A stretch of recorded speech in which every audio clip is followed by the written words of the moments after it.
اما بعد فاعوذ باللہ من الشیطان الرجیم بسم اللہ الرحمن الرحیم عن ابن عمر رضی اللہ تعالی عنہ كنا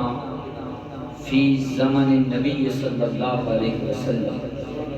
لا نعدل بأبی بکر احدا او کما قال علیہ الصلوۃ والسلام رواہ البخاری آمنت باللہ صدق اللہ مولانا العظیم ان اللہ و ملائکتہ یصلون علی النبی یا ایھا الذین آمنوا صلوا علیہ وسلموا تسلیما اللہم صل علی سیدنا و مولانا محمد و علی آل سیدنا و مولانا محمد مبارک وسلم وصلی علیہ الصلاۃ والسلام علیک یا شفیع المذنبین وعلی آلک و اصحابک یا رحمت للعالمین سایہ مصطفیٰ مایہ اصطفیٰ سایہ مصطفیٰ مایہ اصطفیٰ عز و ناز خلافت بلا مصطفیٰ یعنی اس افضل الخلق بعد الرسل یعنی اس افضل الخلق بعد الرسل ثانی اثنین ہجرت بلا السلام بعد حمد و صلاۃ لائق صد عزت و تکریم زینت مسند صدارت صوفی بصفا حضرت الحاج صوفی محمد زمان صاحب نقشبندی خلیفہ مجاز آستان عالیہ مقدسہ گنگول شریف اور فخر السادات پیر طریقت پیر سید مظہر حسین شاہ صاحب گیلانی حافظہ اللہ تعالی اور میرے دائیں بائیں میری جماعت کے مقتدر علماء ذی احتشام اور مجھ سے پہلے آپ کافی دیر سے جن ثناخوانان مصطفیٰ خوش الحان ثناخوانان سے نبی کریم صلی اللہ علیہ وآلہ وسلم کی نعتیں اور حضور سیدنا ابو بکر صدیق رضی اللہ تعالیٰ عنہ کی منقبتیں سماعت فرما رہے تھے وہ تشریف فرمائیں. ہماری یہ محفل پاک 11ویں شریف کی محفل ہے اور ختم خواجگان شریف اور اس کا عنوان جو قبلہ شاہ صاحب نے رکھا ہے وہ ہے شہادت صدیق اکبر. عام طور پر سیدنا صدیق اکبر رضی اللہ تعالیٰ عنہ کے عنوان کے ساتھ شہادت نہیں لکھا جاتا. اس کی وجہ یہ ہے کہ عام طور پر یہی بات ہے اور حقیقت بھی یہی ہے کہ آپ طبی طور پر دنیا سے پردہ فرمائیں، آپ دنیا سے تشریف لیں، لیکن طبی طور پر دنیا سے تشریف لے جانے کے باوجود آپ شہید ہیں. آپ شہید ہیں اس لیے کہ جن علماء نے نا سیدنا صدیق اکبر رضی اللہ تعالیٰ عنہ حضور نبی کریم صلی اللہ علیہ وسلم کے ساتھ مشابہتیں بیان کی ہیں نا، ایک مشابہت یہ بھی بیان کی کہ حضور نبی کریم صلی اللہ علیہ وسلم کے ظاہری حیات سے پردہ فرمانے کا جب وقت آیا تو وہ جو ایک یہودی عورت نے زہر دیا تھا اس زہر کا اثر لوٹ کے آ گیا، اس زہر کا اثر لوٹ کے آ گیا. تو اس لیے میرے آقا کا پردہ فرمانا یہ شہادت، یہ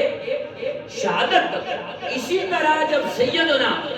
صدیق اکبر رضی اللہ تعالیٰ عنہ کے وصال کا وقت آیا تو وہ غارے سور میں جو سانپ نے ڈسا تھا اس سانپ کا زہر اوٹ کر کے آیا، لوٹ کر کے آیا، اس کی وجہ سے آپ کا وصال ہوا اور آپ نے مرتبہ شہادت.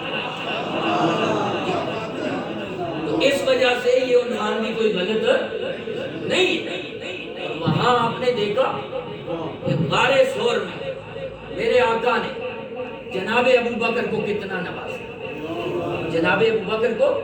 کتنا نوازا.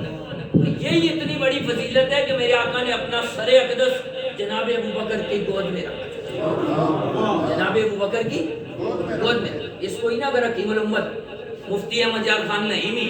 رحمت اللہ تعالی علیہ کو آپ دیکھیں تو میرے حکیم الامت فرماتے ہیں کہ جس لمحہ تاجدار کائنات کا سر اقدس جناب ابو بکر کی گود میں تھا، اس لمحہ جناب ابو بکر کی گود رب کی ساری کائنات بلکہ رب کے عرش سے بھی افضل ہو گئی، رب کے عرش سے بھی افضل ہو گئی۔ اس وجہ سے تو یہ تو متفقہ فیصلہ کہ پوری کائنات میں روئے زمین پر سب سے افضل ٹکڑا اور حصہ زمین کا وہ ہے کہ جو تاجدار کائنات کے جسم اطہر سے مس کر رہا ہے۔ یہی بات قاضی اعجاز مالکی نے لکھی ہے، یہی سید محمود آلوسی بغدادی نے، اور اس پہ پوری امت کا اجماع ہے کہ زمین کا جو ٹکڑا جسم مصطفیٰ سے مس کر رہا ہے وہ ساری کائنات سے افضل ہے۔ تو اس لمحہ چونکہ جسم مصطفیٰ ابو بکر کی گود سے مس کر رہا تھا تو حکیم الامت فرماتے ہیں ابو بکر کی گود ساری کائنات بلکہ رب کے عرش سے بھی افضل ہے۔ لیکن نا آپ ابھی تک مناقب ابو بکر سنتے رہے، اور ہم اہل سننا ہے، ہم اہل سننا ہے، سنی کے دل میں کسی کے لیے تنگی نہیں ہوتی، تنگی نہیں ہوتی، چاہے وہ کوئی فرد صحابہ کا ہو یا اہل بیت کا۔ اہل بیت ابھی آپ دیکھیں نا بھئی یہ سلسلہ عالیہ نقشبندیہ، حضور خواجہ خواجگاں قدوۃ السالکین امام العارفین حضور زندہ پیر رحمت اللہ تعالیٰ علیہ، یہ بھی انہی کا لگایا ہوا گلشن ہے نا۔ اور صرف یہاں نہیں، آپ پوری دنیا میں جائیں، جہاں بھی کلمہ پڑھنے والے ہیں آپ کو خواجہ زندہ پیر رحمت اللہ علیہ کے ماننے والے ہیں، یہی بات ہے۔ لیکن اس کا یہ مطلب نہیں ہے کہ کوئی نقشبندی ہے تو وہ چشتی کو ہیٹ کرے، یا کوئی چشتی ہے تو نقشبندی کے بارے میں دل میں تنگی رکھے، کوئی قادری ہے تو سروردی کے بارے میں دل میں تنگی رکھے، ایسا نہیں ہے۔ جس طرح یہ چاروں سلاسل تو واسطہ ہے، ذریعہ ہے رسول اللہ تک پہنچنے کا، اسی طرح صحابہ کو بھی جو مانا جاتا ہے وہ تاجدار کائنات کی وجہ سے مانا جاتا ہے، اور اہل بیت کو بھی جو مانا جاتا ہے تو تاجدار کائنات کی وجہ سے مانا جاتا ہے۔ یہ میں بات کیوں کرنا چاہ رہا ہوں؟ اس لیے کرنا چاہ رہا ہوں کہ دیکھیں یہ بات تو حکیم الامت نے لکھی کہ جب تاجدار کائنات کا سر اقدس جناب ابو بکر کی گود میں تھا نا، تو جناب ابو بکر کی گود رب کے عرش سے افضل ہو گئی۔ اور علماء بیٹھے ہیں، آپ پوچھیں،